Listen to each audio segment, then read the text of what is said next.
She tried to make me kneel in front of a room full of millionaires. 3 days later, that same room stood and clapped while she left in handcuffs. Tell me if it were you, what would you have done? My name is Keisha, and at the time I was wearing the kind of black flats that teach your feet humility, a white shirt that never quite fit right, and a smile I kept on like a seatbelt, because the rent doesn't care about your feelings. L'Ateau was the kind of restaurant that pretends to be a church for rich people, marble floors, that echoed judgment chandeliers like frozen fireworks, a wine list so long it felt like a dare. We all knew her name before she stepped through the door. Vivian Blackstone, the wife everyone in this city treated like a weather system. When she walked in, the temperature changed, even if the thermostat didn't move. Politicians checked their phones. Bankers sat up straighter, staff went quiet like we were entering a courtroom. Yeah, that happened. On paper, I was a new server. The last hire after a downsizing notice turned me from a financial analyst into someone memorizing table numbers and allergy notes. In my head, though, the old muscle memory was still there. The part of me that knows how numbers talk when they think no one is listening. How phrases like clean audit and offshore structures wear nice suits but carry little knives. I tied on my apron, tucked a white napkin into my belt like a quiet flag, and told myself to survive the shift. When Vivian entered the room, did that thing animals do before a storm, a collective flinch wrapped in politeness. Maria, a server with steady hands that shook only around, that woman leaned close and whispered, "Don't stare, don't speak unless spoken to, don't make mistakes." I asked what counted as a mistake, and she said, "Existing at the wrong angle." You know what I mean? Vivian glided to her usual table navy dress that looked like it came with its own security detail, hair pulled so tight, it glowed eyes that said she knew exactly how much everyone in the room cost. She lifted a white purse and asked me, "Do you see this $25,000 bag?" like it was a quiz. The dining room leaned in, waiting to see if I'd drown. I adjusted my napkin and said, "I see you have expensive taste." A few people swallowed air wrong. Her smile got sharp. "Refreshing," she said, someone with a sense of humor. "Let's see how long that lasts." Pattern interrupt. The room held its breath. She pointed me to a corner table. 4 heavyweights who could end careers with a raised eyebrow. A judge, a city attorney, a fundraising couple that liked their gossip vintage and cruel. Serve them yourself, every course, every refolded napkin, one misstep, and you're gone by morning. Do you think that's fair? Here's what fear never tells you. Fear is loud, competence is quiet, and if you let it breathe, it fills the same space. I moved like I'd trained for this exact dance, warming a glass instead of the bottle when the judge wanted her wine 3 degrees friendlier, sending a new salmon before the attorney finished complaining, offering the private room to the charity pair the moment their whispers got loud enough to stain reputations.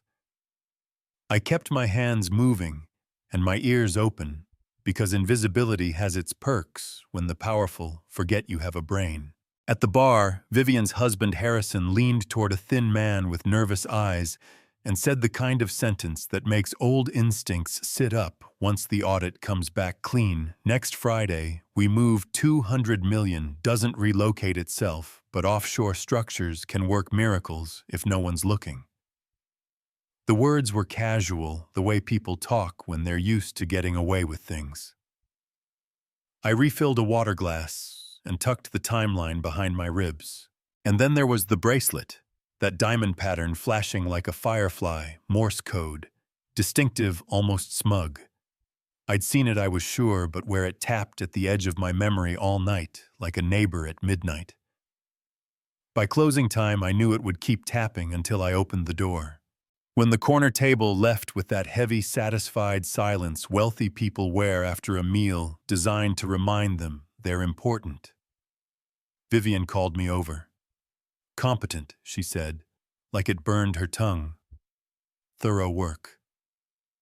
I looked at her bracelet, then back at her eyes and said, I believe in thorough work, slow, careful, a little too honest. For a second, something unsettled flickered behind her perfection. A hairline crack in ice, home couch laptop fan that wobbled like it had opinions. I dug through old folders I hadn't opened since the day HR closed my employee portal insurance claims inventory photos, the boring, beautiful math of how the world proves what it owns. And there it was, a bracelet with the same honeycomb pattern, same distinctive clasp, reported stolen 3 months earlier. I stared until the pixels protested, then sat back and felt a cold wind pass through a warm room. If it were you, would you have stopped there? Lunch the next day was smaller but meaner. Vivian arrived with Harrison, a deputy mayor, whose smile looked laminated, and a banking executive who wore his watch like a confession. She didn't ask for me, she announced me our entertainment. This one thinks she's brave. Serve us attentively. That last word had teeth. I poured wine, let my voice carry just enough. Did you say audit? I used to prep those tricky when jurisdictions multiply. The paperwork alone can take you on a world tour. Silence fell like a curtain drop. Harrison's glass slid, the banker coughed like he'd swallowed a pebble. The deputy mayor blinked hard and pretended to read the label. Vivian's fingers trembled, just a tremor, but on marble a tremor is an earthquake. I soaked the spill and smiled. Your bracelet is gorgeous. Mrs. Blackstone, that pattern is so distinctive. I swear I've seen it in an insurance catalog. Unique craftsmanship, right? A quiet gasp, the tiniest intake of breath, but the room heard it because rooms like that listen when something cracks. If you were nearby, what would you have thought? News travels faster than dessert. By dinner, the regulars were requesting my section like I was a show. The judge, who never complimented anyone, told the host I was excellent. The media guy with the expensive haircut watched me with his phone face down, but ready. And then Vivian returned with a different set of men and a brand new edge, brittle theatrical, like she'd practiced a victory speech in a mirror, and it didn't land even there. She called me over and raised her voice just enough to reach the corners. You've forgotten your place, let me remind you. This is a professional establishment. She expected me to fold, to beg the floor, to swallow me whole. Instead, I took out my phone, scrolled to the photo. I had no intention of showing anyone but her, and tilted it so only she could see. The color left her face so fast the light had to chase it. You wouldn't dare, she whispered. I wouldn't dare what appreciate historical jewelry designs, insurance companies, their records are works of art. No threat, just a mirror. People hate clean mirrors. Now the twist. Life rarely announces the chapter break, it just turns the page and lets you squint at the new paragraph. A black sedan was waiting by the staff entrance the next morning. The kind of government gray that looks like it doesn't want attention, but always gets it. The man inside wore a suit that didn't try too hard, and eyes that had learned patience the long way. Miss Williams, he said, showing his badge. Agent Marcus Johnson, FBI Financial Crimes. I'm hoping we can talk. My stomach did that drop amusement park rides charge you for not fear something heavier, the weight of being right, and what that can cost. We sat in his car where the air smelled like old coffee and new paper. I told him what I'd heard, what I knew, what I suspected, and he told me what they had anomalies and patterns and smoke without a witness to point to the fire. He didn't promise me a movie ending. He promised paperwork and timelines, and maybe if we were lucky, daylight, where there had been fog. If someone with your background can help us interpret their moves, he said we might catch the money before it disappears. I said yes, not because I'm brave, but because being useful is a kind of oxygen when you've been suffocating. You're still with me, good, stick around, because what happened next will blow your mind. Vivian planned her comeback like a coronation, a charity gala under crystal imported orchids everywhere. cameras invited to catch philanthropy at its most photogenic. The guest list was a museum of power, a mayor, half the council, judges, donors, whose names live on hospital wings, the kind of people who mistake applause for absolution. She arrived in midnight blue and a sapphire necklace that looked too new for old money. Her smile said, "I'm in control." Her eyes said, "Prove me wrong." I worked the room like a metronome, timing refills to conversations, pushing my tray through clusters of whispers that tasted like fear dressed as confidence. Harrison had collected investors near the bar, his voice a notch past discretion. "Limited oversight, jurisdictions," he said once. "We finalized the documentation. The transition is seamless. 200 million doesn't disappear. It relocates." The deputy mayor nodded like ethics required a quorum. The banker smiled a smile that didn't touch his eyes. I slid in with champagne, let my words curl like ribbon. International finance is fascinating. I used to help insurers track assets across borders. Paperwork alone can be a world tour. A flute-slipped glass hit marble heads turned like sunflowers. Vivian appeared beside him like a shadow, called by name. "This is a private event," she hissed through a practiced smile. "You have no business inserting yourself." Of course I said, eyes on the sapphires. "I'm just admiring the necklace, such an unusual cut, almost distinctive enough to be catalogued." Her hand flew to her throat without asking permission. Guests saw because guests always see when a queen flinches. Ask yourself something when a room realizes at the same moment that someone's power is paper. Do people get kind or cruel? Do they whisper or record? Be honest. The mahogany doors opened, and Agent Johnson walked in with two other agents who looked like they could lift a grand piano and would prefer not to. No dramatics, just gravity. "Ladies and gentlemen," he said, "apologies for the interruption. We have business with Mr. and Mrs. Blackstone regarding investigations into tax evasion, money laundering, and possession of stolen property." Silence fell so hard the chandeliers seemed to steady themselves. Vivian tried every key on the old piano threats. First, "Do you know who I am?" Then influence. "I'll call the district attorney." Then sympathy. "This is harassment." Then the saddest note, cash. She reached into that white purse and started stacking bills on top of her reputation, like money could hold it up. Laughs started small, then grew, when people realized she meant it. Agent Johnson didn't raise his voice. "Ma'am," he said, "I'm going to pretend I didn't hear that." Handcuffs have a sound, a tiny metallic click, that somehow fills a room. Phones rose like a field of silver fish. And from the back, the judge, who never clapped for anything, started a slow clap for a server. Real life doesn't roll credits there. The next weeks were noise and paperwork, and the long echo of a fall that shakes every shelf. Lawyers called with friendly voices that turned pointed if I didn't say the words they wanted. Old colleagues texted advice that sounded like warning. Some people I loved told me I'd made things harder for everyone who depends on tips to keep the lights on. You know what I mean when telling the truth makes you look like the problem. But something else happened too. The restaurant changed its bones. Training stopped being a laminated poster.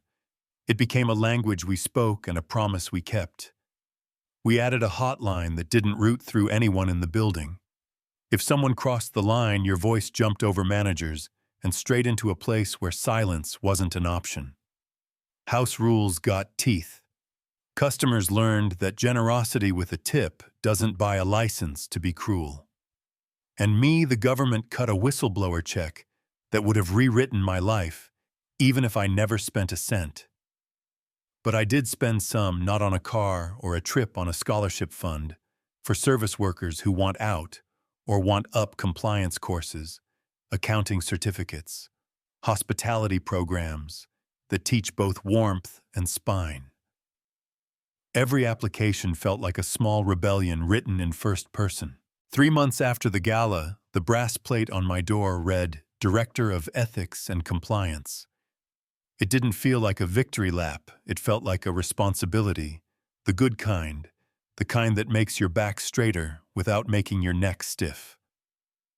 I framed that white napkin and hung it on my wall, not as a trophy, as a reminder when someone tries to make you small, remember the banner you carry. As for the Blackstones, consequences arrived like winter slowly, then all at once. Harrison pled to numbers that finally had gravity. Money followed paperwork back into daylight, not all at once, but enough to matter. Stolen pieces returned to wrists and fingers that had missed them like old friends. Vivian fought and flailed and performed for cameras that no longer loved her. Her sentences added up to a calendar change no one can ignore. Do you think that's fair, or do you think someone like her ever really pays? Be honest and put it in the comments. I want to hear you. I could end it clean. I could say the bad people lost and the good people won, and now the world is a little better. But I won't lie to you. Power doesn't vanish because one person said no. It adapts. It finds new doors. It learns new words to hide behind. People still walk into restaurants and believe a price tag buys them a person. People still talk at tables like the hand pouring their wine is furniture with a heartbeat.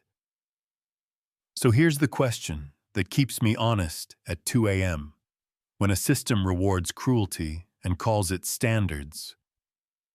What do we owe each other to change the rules? One night, weeks after the clapping stopped, a woman approached me with a photo on her phone. It was the bracelet, the exact one back on her wrist where it belonged. I thought I'd never see this again, she said. Then she added something that felt like a bell ringing in my chest. Thank you for making everyone look up. That's what it took in the end. Not a miracle, not a fight. Just enough people choosing to look up at the same time and see what had been there all along. If you were me at that table, would you have said something? If you were at the bar, would you have kept your head down or raised your phone? If you ran the city, would you still take her calls? And how much power do we hand to people because we don't want the trouble of taking it back? Do you think the punishment matched the crime? Was it too harsh, not harsh enough, or exactly what needed to happen to shake this place awake? If this story hit you in the chest, if it made you angry or proud, or both, do me a favor, hit like so more folks find it. Subscribe if you want more true stories where dignity tries to win, and tell me where you're watching from. Drop your take below, argue with me, push back. Share your own moment when someone with money treated you like a prop, and what did you do? What do you wish you'd done? The comments are the room now, and the room changes when enough of us look up at the same time. And if you're tying your apron tonight, tuck your napkin like a banner, keep your voice steady, and remember who you are when someone tries to make you small. I see you, we see you, and once you see the pattern, you can never unsee it. That's where the power shifts.